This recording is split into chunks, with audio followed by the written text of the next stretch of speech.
What's up, guys? Thanks for tuning in. As we continue to work our way through New Mexico, we found ourselves in Roswell, New Mexico at Bottomless Lakes State Park.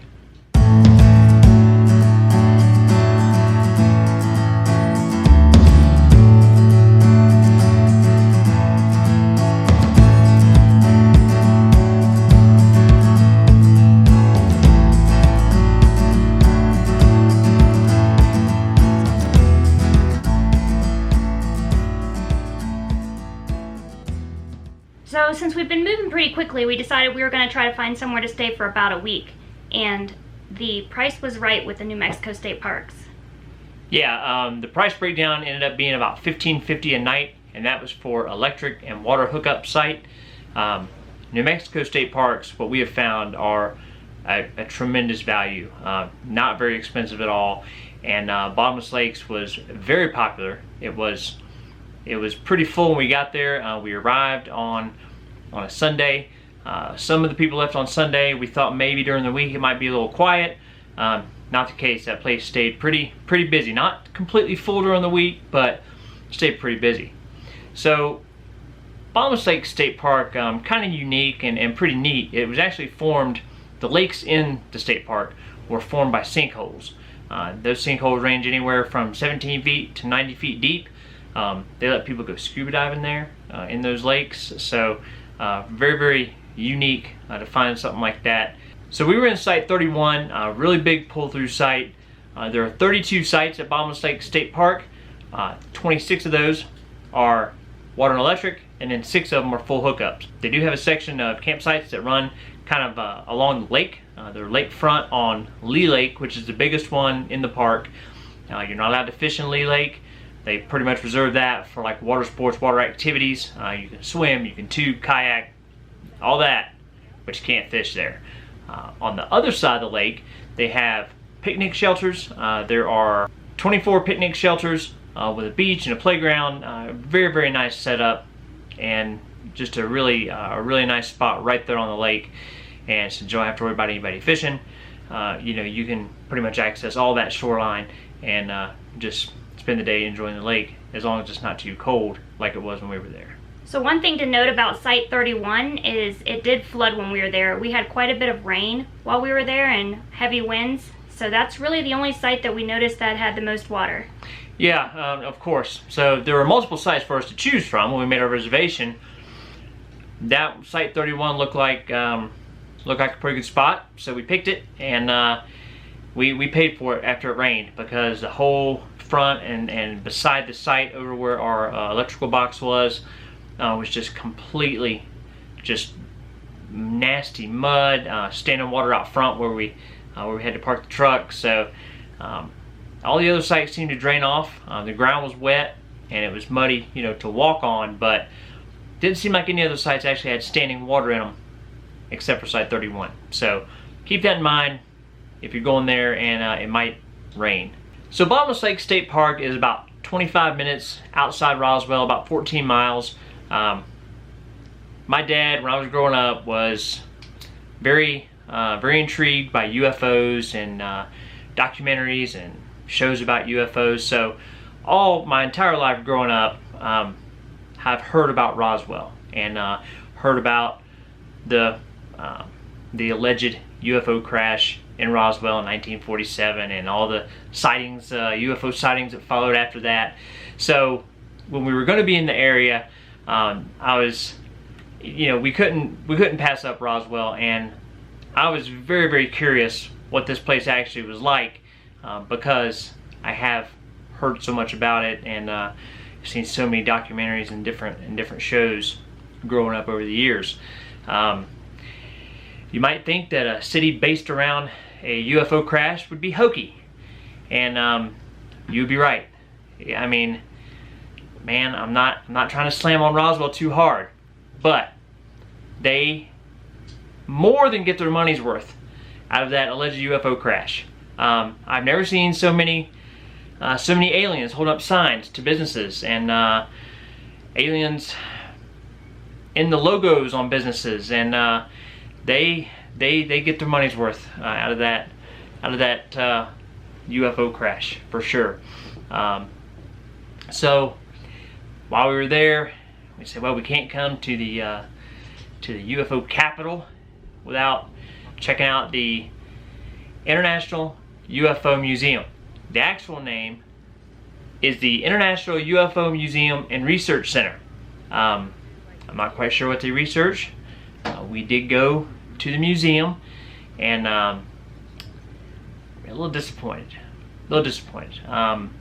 It's essentially a collection of the articles, the news articles and news reports and things about the UFO crash back in 1947 and the UFO sightings that were reported thereafter, and then a couple other cases from alleged UFO abductions and things. But it's 99% of it is just reading the different articles that they have there.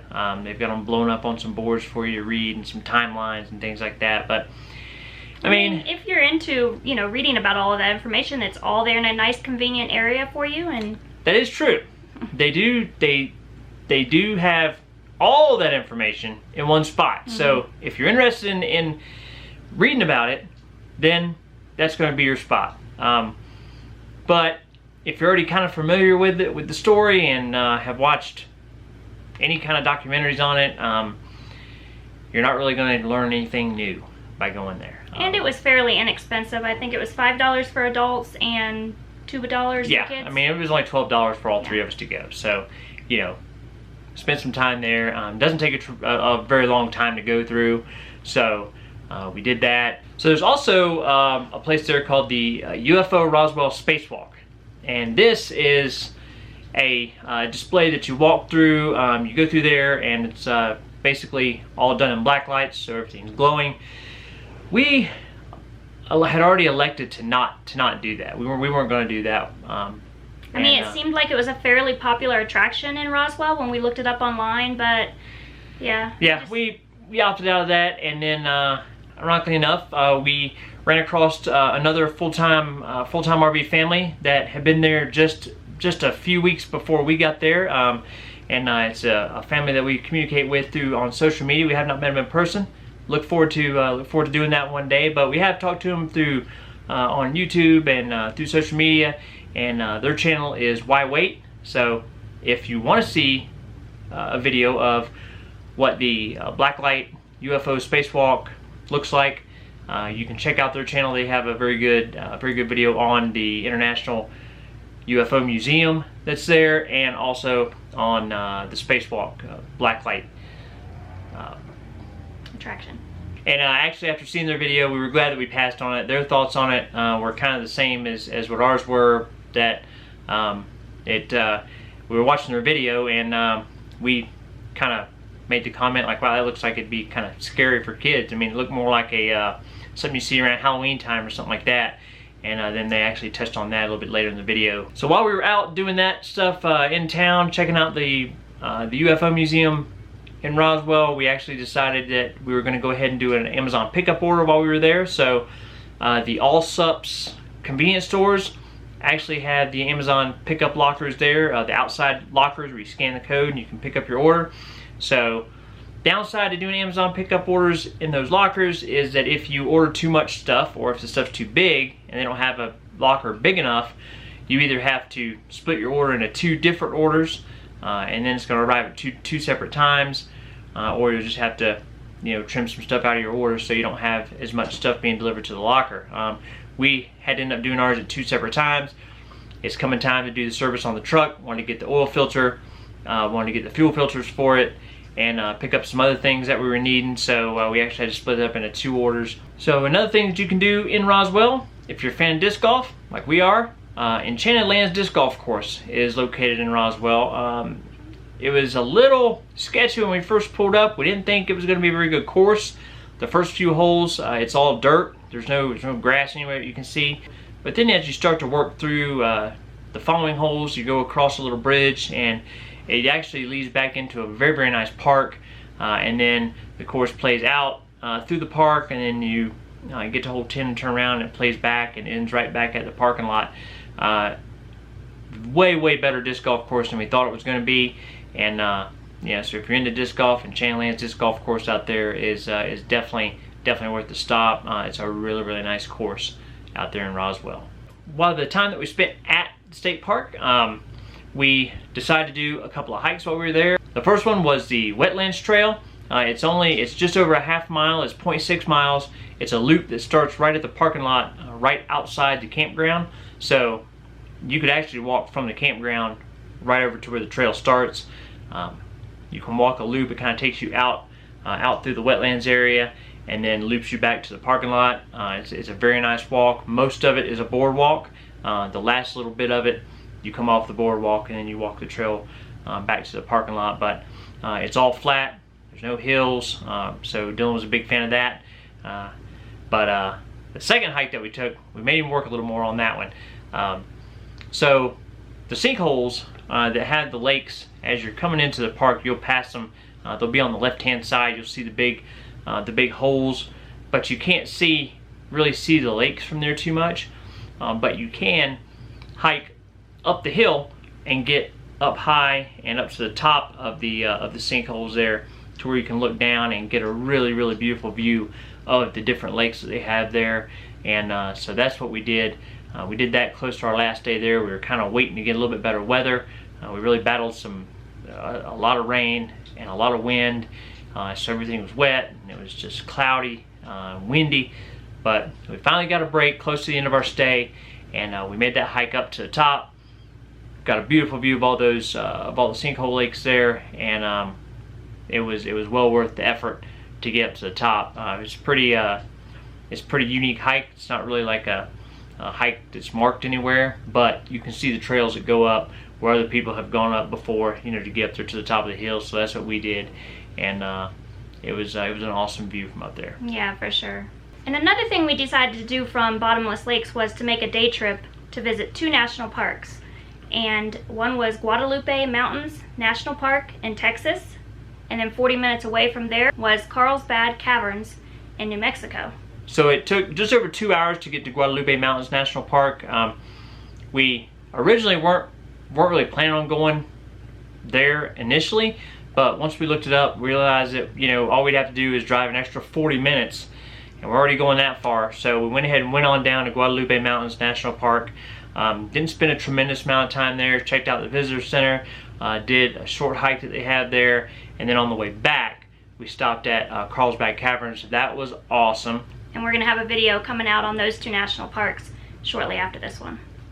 Yep. So that should be our next one that comes out, and really excited to get that one out, because Carlsbad Caverns was, we've been to some caverns. We've been to Mammoth Cave. We visited some caverns when we were up in Virginia, but this one was pretty epic, and can't wait to share that with you guys. So on that note, Bottomless Lakes State Park is going to be the last place that we camp at, that we stay at in New Mexico. So we're headed out to Colorado. So we're going back to Colorado. We explored the western side of Colorado on our way south. Now we've come into New Mexico. We spent a tremendous amount of time down here. We are going to work our way back north, and we are going to go up into the eastern side of Colorado, up in the Rocky Mountain National Park area. So we are really looking forward to that. We were blown away by how beautiful Colorado was on our way south, that we decided we're all the way out here. We still had a little bit of time, so yep. We decided Dylan's been really wanting to see Denver. So yeah, so should be awesome. We're really looking forward to it, and things should start warming up a little bit for us. It's been pretty. We've been going through some real roller coaster weather: hot, cold, rain, snow, dry, windy. We have run the gamut with weather while we've been out west out here, but it's been awesome, and we are looking forward to heading back to Colorado for a little bit. So that's going to do it. We appreciate you guys watching, and we'll catch you guys down the road.